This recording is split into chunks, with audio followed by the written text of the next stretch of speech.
Things are getting even crazier in the NBA right now as we have another trade that I don't want to consider as a blockbuster, but definitely opened some eyes regarding the Sacramento Kings finally trading away De'Aaron Fox to the San Antonio Spurs. This has been reported on for about a week now. There's speculation 3 days ago. There was serious talks about this is going to happen. It finally happened today, all right? So the Spurs got an all-star point guard to pair up with Victor Wembanyama while keeping a big name that they value very highly, Stephen Castle, who they think is going to be a Shai Gilgeous-Alexander, which I don't completely agree with. The Bulls even got involved in this trade and finally traded away Zach LaVine. And so it's just thrown the NBA world upside down because the Kings got more in return for De'Aaron Fox and than the Mavericks did for Luka Doncic. Sorry, it's been very long, and I'm starting to lose my pace here of how much stuff is going on with the NBA. But I think this opens up the perfect opportunity now since picks have lost their value completely, where it's like, dude, it just kind of depends what the pick is at this point. If the Thunder choose the right draft pick, I think they could get Cam Johnson for a reasonably low price than what the Nets are asking for, or even other guys in the league like a Bobby Portis or even a Day'Ron Sharpe. I know it's not necessarily needed, but it would help out the team greatly. So before we get into all of that, though, just a quick moment, just recognize that if you guys enjoy what we're putting out here on the channel and you want to support, the best way to do is by hitting that subscribe button. It means the world to me. All right. If you just take a moment of your time to do that, to stay up to date with the content we're putting out here, it means so much to me. With that out of the way, let's go ahead, get into talking about the trades here, as it's just been crazy. All right. My brain is just fogged at this point. I'm still fathoming the Luka Doncic and Anthony Davis trade right now, and then seeing the three-team deal between De'Aaron, the Spurs, Kings, and Bulls just threw me for a loop. Now I'm hearing the next moves are probably going to be like Nikola Vucevic or someone like that. It's just crazy. But here's the trade in question right here. Boom, Sacramento is finalizing a trade to send De'Aaron Fox to the San Antonio Spurs in a multi-team trade that moves Chicago Bulls Zach LaVine to the Kings. Sources tell ESPN. So we have this trade right here. Okay, yeah. All right, it finally happened. The Bulls were finally able to move on from LaVine. Surely they got some stuff in return. What about the, Spurs? Do they just get De'Aaron Fox? Do they get someone else in it? And what the Kings get back in return, all right? We're seeing the Kings did get that guy back in return, Zach LaVine. But what else do they get? Well, they kind of fleeced, all right? Here's the trade package. Spurs get De'Aaron Fox and Jordan McLaughlin. The Kings get Zach LaVine, City Sissoko, 3 first-round picks, 2025 Charlotte, 2027 San Antonio Spurs, 2031 Minnesota, which I think is a highly valuable pick there. You got to hold on to that if you're Sacramento, because Minnesota by that time may be a poverty franchise once again. 3 second-round picks, 2025 Chicago, 2028 Denver, and 2028 back. The Bulls, they're going to do what the Bulls front office always does and disappoint their fan base. They got Zach Collins, Trey Jones, Kevin Huerter, and their own 2025 pick back via the San Antonio Spurs. I think, all right, the fact that they traded to get their own pick back is signifying, hey, we're here to start a rebuild. That's why I think Vucevic is up next to be traded. And if that's the case, I could see that tonight, time of making this video, happening, maybe even early Monday morning.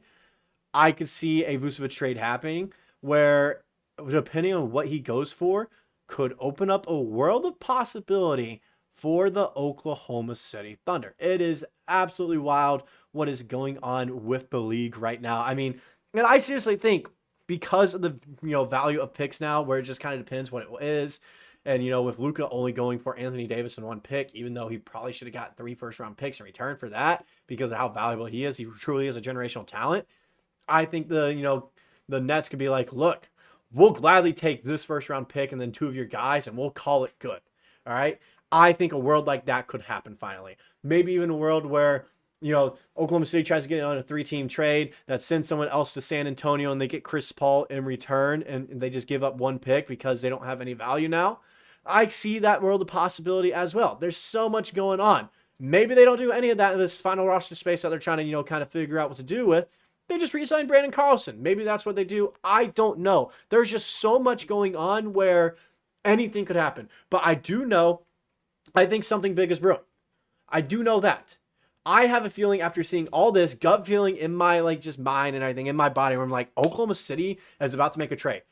Sam Presti is looking at all these trades happening. It's like, man, no one has any idea what the values are for their players and other teams' players, but I do. And I think he could fleece a team trading away one of their guys. I've seen people mention Kobe White, which I think is a horrible idea and would never happen. I've seen people mention Colin Sexton, which I have feelings about that as well. A little bit of, expensive guy to go get, still, about the same, money-wise as Cam Johnson, but I could see that backup point guard is a need. But I do think, if anything, it's Cameron Johnson.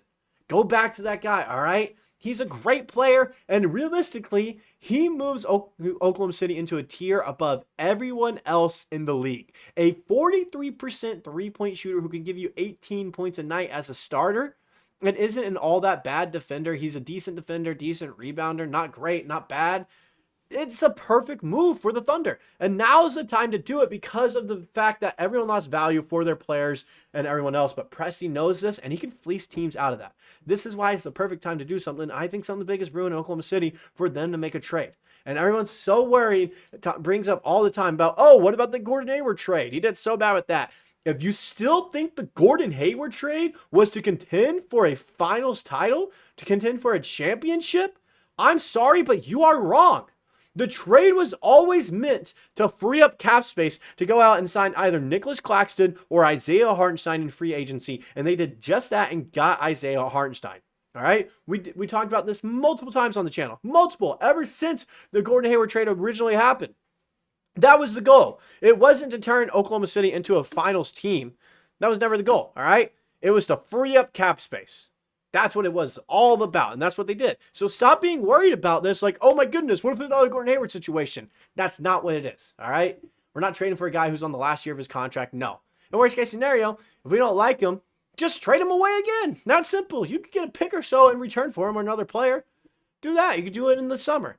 It's not that hard, all right? One final thing that I have right here, boom, by Brett Siegel, who's actually really good, and I've been loving keeping up with him lately, all right? Lots to unpack on the trade front right now. The Spurs can still make further moves to upgrade their roster, and the Bulls are open to selling anyone. Nikola Vucevic coming next, which I do think that'd be in the next trade to happen. Big names like Jimmy Butler, and I keep forgetting Brandon Ingram is on the trade market right now, still remain as well. What a trade deadline. And it truly is an insane trade deadline to keep up with because there's still a ton of names out there that I think Oklahoma City could try to contend for. Like I mentioned, there was rumors that Bobby Portis could be traded away as well. Chris Paul, Colin Sexton, a bunch of these guys where it's like, man, something could happen here. Kobe White, it's all speculation. I think it'd be stupid to do that, all right?